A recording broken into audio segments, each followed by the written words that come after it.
One of the things I've been thinking about as we've been listening to the wonderful speakers this morning is how we actually translate what's being said into practical action, and in particular, how we deal with this in what is, for most of us, the main part of our life, which is work. I'd just like to offer you two personal snapshots as a starting point. The first snapshot is of me as a professional person. I'm a Queen's Counsel. I work in a barrister set of chambers. There are 20 QCs, 35 barristers and 22 staff. That makes 92 people. It's an extremely busy place. And we're working against the clock, we're working under deadlines, we have a lot of pressure.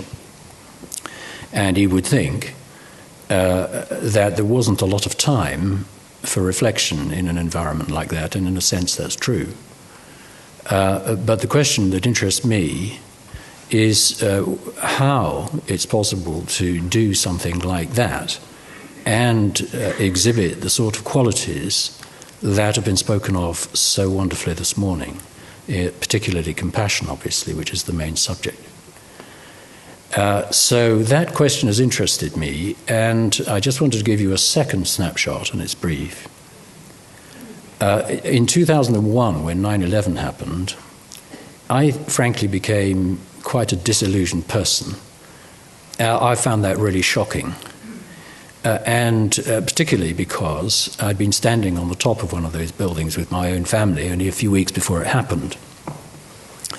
And my reaction was actually I went to my computer and found on the internet a picture of a place in southwest Ireland, and I went there and I said to the person I met first, "I've come here to learn meditation."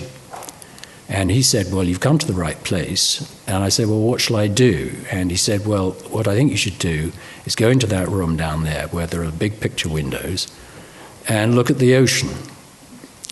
This was, in fact, an extremely authentic meditation instruction, and I followed it. I followed it diligently. In fact, I sat and looked at the ocean for about 2 weeks, pretty much continuously. And a lot happened in my mind. All the things that I was concerned about in the world, I kept having pictures of people jumping out of windows of a burning building. I had pictures of my own life, all the things I'd done wrong, some of the things that I'd done right. As it were, I had a kind of life review, if you like. And gradually, a sort of peace descended, and all the time in front of me was the ocean, which I was focusing my mind on. And it was particularly beautiful. I mean, there was grey, then it was blue. The dolphins would appear and disappear. There would be storms. And so this went on for quite a long time. And then one morning, it suddenly got very sunny. And you had that experience of the light shining on the water. You know what that's like when you kind of see lots and lots of light. And so there was like kind of a merging between the sun and the sky and the sea. And something happened quite profound at that point, which was that I realized that I was no longer looking at the sea, but I was actually looking at my mind. And that what I was looking is quite the wrong word, because I was actually just experiencing. I was seeing, in fact, in a very objective way, and seeing everything all at once. And at the same time, and this is a really crucial point, because I was feeling such profound peace in this moment, I also felt at exactly the same moment, as part of the same experience, the most profound compassion.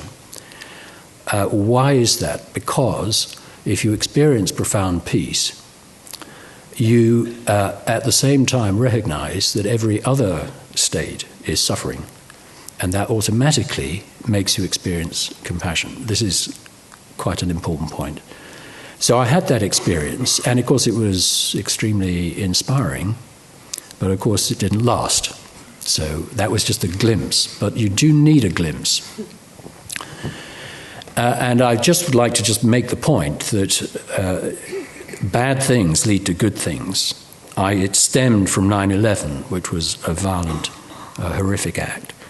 I received an authentic instruction. I found a perfect environment. And most crucially, I applied myself diligently to the instruction that I had received. And so that gave me a tremendous confidence in what I learned. And then, of course, I had to cope with going back to my ordinary professional world. And essentially what I've been trying to do ever since, which is the last 12 years, is to apply on a daily basis what I learned. And it's been an interesting journey. There's a lot more I could say, but I think my time is up.